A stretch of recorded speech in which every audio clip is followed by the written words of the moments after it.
हाय नमस्कार। आजची आपली रेसिपी आहे पाणीपुरी। तर पाणीपुरीसाठी मी 3 वाट्या या वाटीने कणिक घेतलेली आहे आणि हा 1 वाटी रवा आहे, हा यामध्ये टाकायचा आहे। आणि हा मीठा सोडा आहे,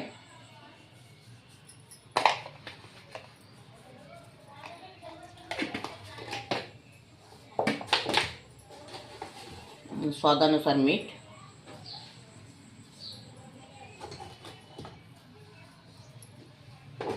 आणि याला आता छान पाण्याने भिजवून घ्यायचं आहे।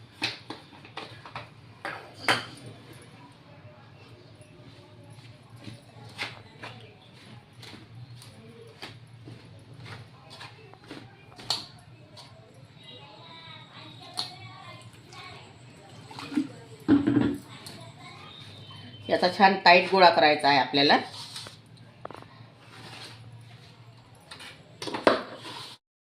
आता हा आपला गोळा तयार झालेला आहे। याला कम से कम 1.5 ते 2 तास याला मुरू द्यायचा आपल्याला।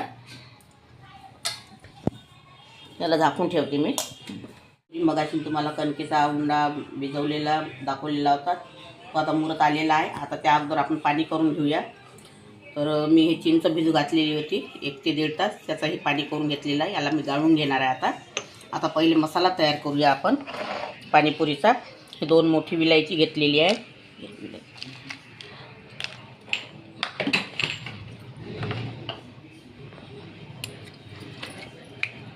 आणि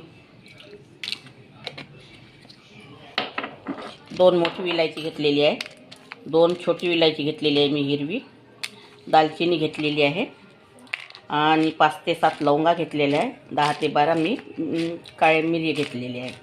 याचं आपण पावडर करून घेऊया पहिले। हे आता थोडं असल्यामुळे पावडर बरोबर होणार नाही, थोडंच होईल।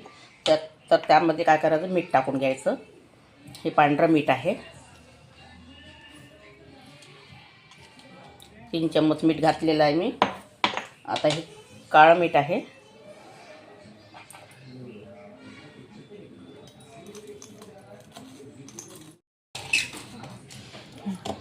2 चम्मच मी काळं मीठ घेतलेलं आहे यामध्ये। आता मी याचा पेस्ट पावडर करून घेणार आहे। यामध्ये आता एवढे जिरं टाकणार आहे मी या पावडरमध्येच। याला आणखी थोडं फिरवून घेणार आहे। तर यामध्ये मी थोडा सांबार घेतलेला आहे, पुदिना घेतलेला आहे, 2 हिरव्या मिरच्या घेतलेल्या आहे, आणि थोडा अद्रक घेतलेला आहे। याचा पेस्ट करून घेऊया आता। याचा छान पेस्ट करायचा आपल्याला। थोडं पाणी टाकायचं। आता मी या गंजामध्ये पाणी घेतलेलं आहे, मला जेवढं पाणी करायचं आहे तेवढं पाणी घेतलेलं आहे। आता मी हे चिंचेचं पाणी यामध्ये गाळून घेणार आहे।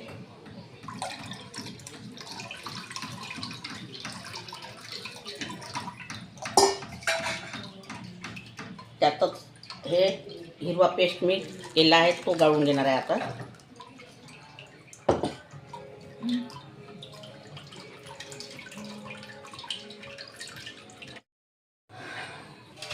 आता हे मिरची सांबाराचं पाणी सुद्धा मी गाळून घेतलेलं आहे, यामध्ये चिंचेचंही पाणी गाळून घेतलेलं आहे। आता हे जे पावडर केलेलं आहे हे यामध्ये टाकायचं आपल्याला।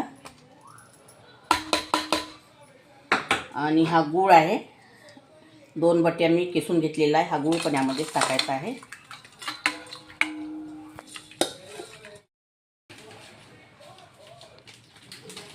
आणि थोडं आमचूर पावडर,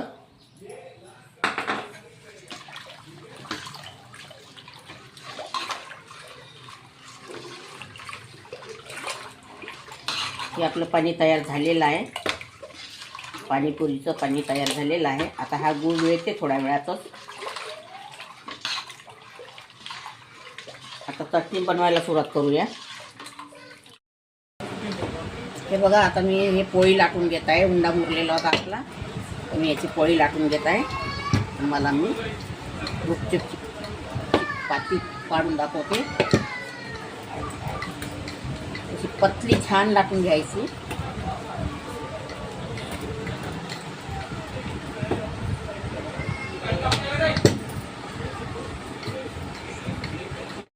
बघा, अशी छान पातळ पोळी लाटून घ्यायची। पहिले असं झाकण घ्यायचं तुमच्याकडे असेल तर, नाहीतर याची ही मिळते भिंगरी,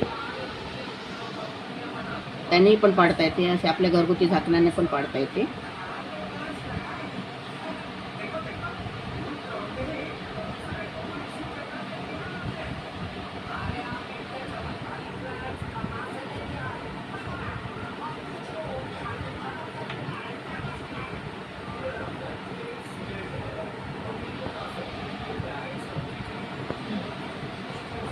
हे बघा, अशा छान पुऱ्या पाडून घ्यायच्या. आता ही आपली पुरी तयार झालेली आहे पाणीपुरीची तळून. अगर तुम्हाला माझी पाणीपुरीची रेसिपी आवडली असेल तर व्हिडिओला लाईक करा, शेअर करा आणि चॅनलला सबस्क्राईब करा. आणि व्हिडिओ बघितल्याबद्दल धन्यवाद.